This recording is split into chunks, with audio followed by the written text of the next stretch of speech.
சகோதரர் பக்சிங் அவர்களின் ஊழியத்திலிருந்து விடாய் துணுக்கேற்ற வார்த்தைகள். ஜூலை மாதம் 15ஆம் தேதி. நாங்கள் உங்களுக்கு கட்டளையிட்டபடியே அமைதியுள்ளவர்களாய் இருக்கும்படி நாடவும், உங்கள் சொந்த அளவுகளை பார்க்கவும், உங்கள் சொந்த கைகளினாலே வேலை செய்ய வேண்டும் என்று உங்களுக்கு புத்தி சொல்கிறோம். 1 தெசலோனிக்கன் புஸ்தகம் 4வது அதிகாரம் 12வது வசனம். கர்த்தர் யாக்கோபை நோக்கி, உன் பிதாக்களுடைய தேசத்திற்கும் உன் இனத்தாரிடத்திற்கும் நீ திரும்பி போ, நான் உன்னோடே கூட இருப்பேன் என்றார். ஆதியாகமத்தின் புஸ்தகம் 31வது அதிகாரம் 3வது வசனம். யாக்கோபும் அவனோடு கூட இருந்த எல்லா ஜனங்களும் கானான் தேசத்திலுள்ள பெத்தேல் என்னும் லூசுக்கு வந்தார்கள். ஆதியாகமத்தின் புஸ்தகம் 35வது அதிகாரம் 6வது வசனம். இந்த 2 நிகழ்வுகளுக்கும் இடையில் சுமார் 13 வருட இடைவெளி காணப்பட்டது. யாக்கோபு மெசபத்தோமியாவை விட்டு தேவன் பேசிய உடனே புறப்பட்டாலும் அவன் நேராக பெத்தேலுக்கு போகாமல் சீக்கேமில் பல வருடங்களாக தங்கியிருந்தான். இந்த பாதி அளவு கீழ்ப்படினால்தான் யாக்கோபு அங்கு பல துன்பங்களை அனுபவித்தான். சில நேரங்களில் நாம் யாக்கோபை போல் காணப்படுகிறோம். தேவ வார்த்தைக்கு முழுமையாக கீழ்ப்படிந்திருந்தால் அவன் முன்னதாகவே தன் தகப்பனாரின் வீட்டிற்கு திரும்பியிருக்க வேண்டும். ஆனால் தேவனையும் அவருடைய வாக்குத்தத்தங்களையும் சார்ந்திராமல் அவன் தனது சொந்த புத்திசாலித்தனத்தை சார்ந்திருக்க தொடங்கினான். மேலும் தனது மாமனாரை தனது சூழ்ச்சியால் ஏமாற்றத் தொடங்கினான்.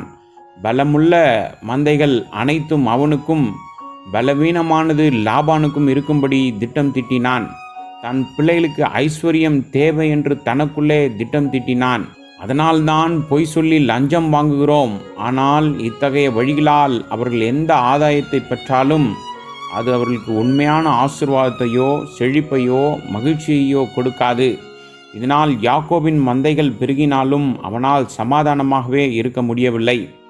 லாபானின் குமாரர்கள் யாக்கோபை பார்த்து பொறாமைப்பட்டு தன் தகப்பனாரிடமிருந்து தன் செல்வம் முழுவதையும் தகாத வழியில் பெற்றதாக தங்களுக்குள்ளே பேசிக்கொண்டார்கள். நாம் செழிப்பாக மாற உலக வழிகளை பயன்படுத்தும் போதெல்லாம் ஜனங்களின் பொறாமை, வெறுப்பு மற்றும் சண்டைகளை எதிர்கொள்ள நாம் ஆயத்தமாக இருக்க வேண்டும். நம்முடைய சொந்த நடத்தையே அவர்களை மிகவும் பொறாமைக்கு வழி நடத்தியிருக்கும். இதற்காக மற்றவர்கள் மீது நாம் எல்லா பழிகளையும் சுமத்தக்கூடாது. இந்த கட்டத்தில்தான் தேவன் மீண்டுமாக யாக்கோபுக்கு தரிசனமாக்கி, உன் பிதாக்களுடைய தேசத்திற்கும் உன் இனத்தாரிடத்திற்கும் நீ திரும்பி போ, நான் உன்னோடு கூட இருப்பேன் என்றார். ஆதியாகமத்தின் புஸ்தகம் 31வது அதிகாரம் 3வது வசனம். யாக்கோபு ஒரு நேர்மையான மனிதராக இருந்திருந்தால் அவன் தனது மாமனாரிடம் நடந்ததை வெளிப்படையாக சொல்லியிருப்பான். தேவனை நம்பி அவன் தனது மனைவிகள், பிள்ளைகள், வேலைக்காரர்கள் மற்றும் மந்தைகளுடன் மகிழ்ச்சியோடு திரும்பி போயிருப்பான்.